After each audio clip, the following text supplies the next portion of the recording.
कथा गरीब भक्ताची श्रद्धेची ताकद. अक्कलकोटात स्वामी समर्थ बसले होते. दूरच्या गावातला एक गरीब शेतकरी नामदेव स्वामींच्या दर्शनासाठी निघाला. नामदेव खूप गरीब होता. घरात 2 वेळचं जेवण मिळणंसुद्धा कठीण. पण स्वामी समर्थांविषयी त्याची श्रद्धा प्रचंड होती. तो मनाशी म्हणाला, स्वामींच्या दर्शनाला जायलाच हवं, मग जगण्यात कितीही त्रास झाला तरी चालेल. नामदेवच्या खिशात फक्त 2 पैसे होते. त्याने ठरवलं, ही 2 पैसे स्वामींना अर्पण करणार. तो पायी चालत राहिला. उन्हाळ्याच्या तडाख्यात अंगावर घामाच्या धारांनी ओले कपडे, पोटात भूक लागली, तहान लागली, पण त्याने काहीही खाल्ले नाही. तो मनात सतत स्वामींचं नाव घेत चालत राहिला. अक्कलकोट स्वामी समर्थ महाराज की जय. रस्त्यात एक नदी आली. नदी खूप मोठी आणि पाण्याचा जोर जबरदस्त होता.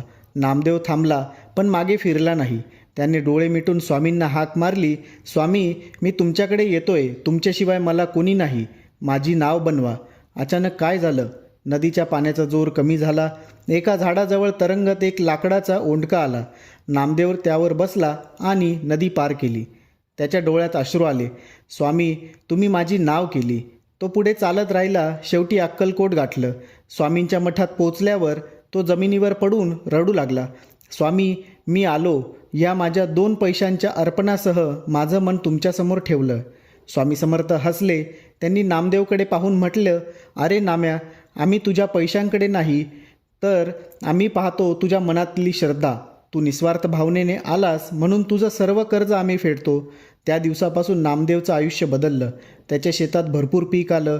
घरात सुख शांती नांदली आणि गावात सर्वजण म्हणू लागले, श्रद्धा असेल तर स्वामी समर्थ स्वतः पावतात. कथेची शिकवण, श्रद्धा, संयम आणि निस्वार्थ भाव हेच स्वामींच्या कृपेला बोलावतात. पैशाचं मोल नाही, भावनांचं मोल आहे. श्री स्वामी समर्थ.